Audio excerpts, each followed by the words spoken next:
Hey everyone, welcome back to another video. In today's video I'm basically just going to talk over some things for the beginners. There is no particular goal for this video or anything I wanted to talk about, but just a majority of the things that will come to my mind that I want to give beginners info for. So basically this account is now on day 15, so as you can see I just got Themis, which on day 15 is pretty useless, but I will not go over this. So for the day 7 selector, if you have just been starting, pick Elmer. No any other hero in healer. Everyone that tells you differently is just purely wrong. There's no second option. Elmer is the only option. I will go to the details why. So why you want Elmer is when he reaches 7 stars, which is very possible and easy, Elmer holds his ground and won't die as long as at least one ally is alive, retaining minimum of 20% HP. This is very easy to get, and he's mainly a main tank for the Rift Odyssey and will serve you as a main sustain hero. I will explain this why right now, but I will actually show the image what is the Undying Shield, and basically the way it works. The Undying Shield will keep all backline enemies alive, whereas Elmer will keep the other allies alive. So basically they are two of the best combos for the PV Rift Odyssey sustain. And as I said, if anyone tells you any other hero differently, they're just simply wrong. For the day 14 you have two options. Karnak, if he is not 7 stars, is the main option, and then Elovin, if she is not 7 stars, get Elovin. Otherwise, Mastima is never a pig. Lissandra could be a pig, but I don't think so and I won't suggest it. 7-star Karnak into a 7-star Elovin is the play. Same goes for the 6-star, so Karnak to 7 first, then Elovin to 7 other. For the other days you will basically pick Ashid always. Here the Dooms you will pick Lamia. For the Rift Odyssey if needed. For the Avengers you will pick Althea. And for the Glorians you will pick whoever you want. All of them are pretty useless, but for the early game you can use Seraphina, Gin and Telenis. Never pick Ariana. Ariana is useless. Now that I got that out of the way, so how are the things going? So I also have Fortune Tower unlocked, which just got live on the events because of the day 15. I didn't play it. On the event I did purchase all of these spin wheels, so I can't really spin anymore, which was a mistake of mine. I should have left few to use this. Now I will use some rewards for the 3 days, but it's okay, it's whatever, it is what it is. If you're a spender and if you're on a new account, definitely grab these shards for the relics. You want the banner, you will definitely want to get a banner shard, so definitely purchase these 2 times, both times purchase it. Also, if you're a bigger spender, get the Oracle deals. They're not amazing, but they're worth it because you do need to catch up on the heroes and you do need the Oracle heroes. This relic, don't bother, don't get it. For the gambling of the DD hero, if you want, if not, don't. You have a guaranteed hero in here for $40 or $50, I'm not sure what's the cost when it converts, but you can basically just guarantee yourself a hero copy in here if you're desperate for the heroes. Otherwise, you can also purchase all of these 3 deals, so for Oracle deals, for Old Scrolls, and the diamonds if you do need. They're okay-ish deals, but yeah. Most important deal is the banner shards, so $40 for the 180 banner shards. That will get you the most far in the game. If you're for the diamond spending, I already went over this in the previous video, so in the part 1. So what are the other events I wanted to talk about? So beginners also do get a treasure hunt, which unfortunately is not saved in here. So you will get a treasure hunt in which you will be able to spend 25 mythic stones for the banner shards. You will get 60 of them, and that's 240, so you need 250 total, I believe. Basically just do 25 summons in there and you will basically guarantee yourself a banner 3 stars, which is one of the better ways to start the game. In this section, when you finish all of the Valkyries, select the Night Sage. This is the only good relic in here. The rest of the 2 other relics you will not need. As for the summons in the Relic Vault, I did all of the both 200 summons. You will need it because you kind of do need the Hand of Tyr relic, because it's a very short cooldown relic for recovery, and paired with the tree in position 1, the blades in position 2, and the Hand of Tyr in position 3. Because it's a 3-round cooldown, I can get far more holy shields than otherwise. So you definitely do want to summon 200 times in the beginner's relic rebate. I also managed to do about, not sure how many, but I did purchase 1 hero, and I do have 75 oracles left. So I'm pretty much almost guaranteed 2 heroes in a month from the Oracle shop, and it will likely be 3 heroes because I still didn't claim my rewards from the Rift Odyssey, which I did unlock today, and I did pause to basically talk about the beginner's account, so I will continue pushing this later when I have some more time, but I assume I will finish the hard and abyss difficulty quite easily. As you can see, you get some oracle decrease right here, which is quite nice. As for the celestial trials, so this is how they work. So I did push the dungeon maniac to 59. You can do 150 if you get Leviathan 7 quite easily, no issues whatsoever. There's another one or two bosses that you can push to 150, we can see right here. So Hades, he did push to 91 actually, I believed 150 was the Leviathan, but it looks like it's not, so 91 in here. Graveyard, he did not push a lot with level 7 in here, he's just at floor 28. Whereas I'm at floor 37 with my Yorm, and Thanatos as well with his Yorm. So Yorm is proving to be a really good start, better than the Tsuki. Tsuki is right here. Although this player does have Yorm, but I don't think he has the knowledge to push, or the other heroes they lack. So Poseidon also has, or rather the Taiku, whatever the pronunciation is, and Dread also with the Yorm. So Yorm is pushing Graveyard Witch quite nicely. We then have the Bloodhell Queen, which is the whale. We don't talk about the whale.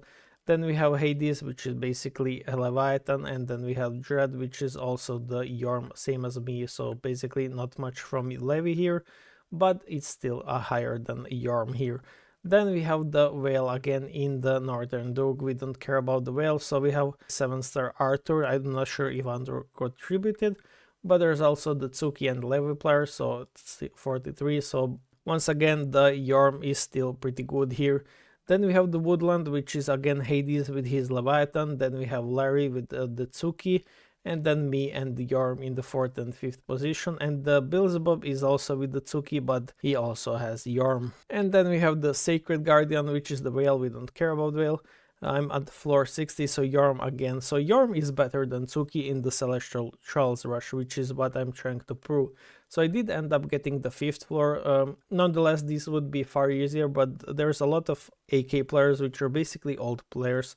We have come to agreement to play this server for free and without any spending. So a lot of these players are quite known with the game, and they are basically tryhards. So it was quite difficult to get, otherwise you would be easily getting top 5 with the Yorm 7 without this many tryhards in the pool, and without many lucky pulls for the Leviathan 7. So I did manage to keep my top 5, so did Thanatos as a free-to-play player with Yorm 7. I do have Yorm 8, but there's no difference at all, pretty much, unfortunately. Just one additional chance for extra ultimate, which is not even that good.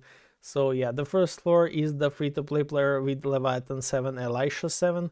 Then we have the Beelzebub, which is the Toon with Tsuki 7 and Leviathan 7, and then the Whale, which apparently quit but is now back as well. So then is the Yorm 7, Arthur 7, and then there's me with the Yorm 8. And those were basically all of my heroes that I have used. So as for the Relic trial, this is quite easy to complete, but I wanted to talk about the supply, so I did end up purchasing these.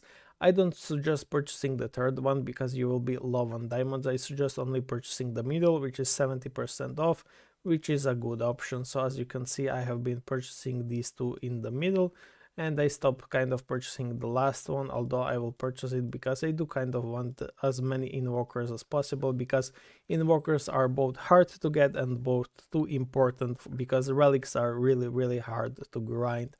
So these are the deals I suggest, always in the middle, and then the last one only if you are spending on diamonds or basically have to YOLO like me. As for the Goddess Trial, so as I said, you will get your Elmer 7 easily, and this is where your second Elmer copy comes from. You will not select Astrid, you have Astrid from the Mystifier selector, so don't worry about Astrid. You will select your Elmer 7 from here, that's a mandatory update. You should be able to finish the Goddess Trials by now easily, but I did not bother min-maxing so much, although it's possible to be already done, and there's no reason to finish because the seasonal content, as you can see, only unlocks in 6 days, so you basically, that's your basically timer for the Goddess Trial, so you should be able to unlock it by the time that season begins. So that's your timer right here, time it well, and if you're finishing the Goddess Trials by the time that season opens, you're on the good track. So yeah, that's pretty much it. Hopefully I have covered everything I wanted to. Let me see whether there's something more to talk about.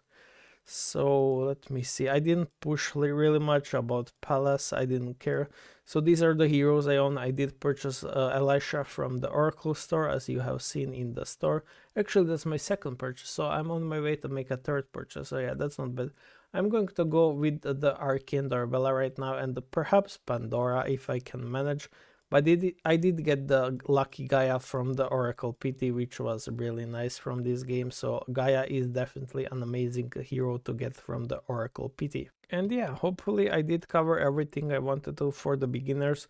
If you're looking, so another trick I wanted to mention is this right here. So you can purchase 20 synergy summons from this event, but you can use them to guarantee yourself a hero you want. So for example, the first 20 summons of your account will guarantee you a hero copy of your choice. If you're going for the Tsuki route, I would suggest that being Sandra. But even then, I think getting the Alice is one of the best decisions that you can make.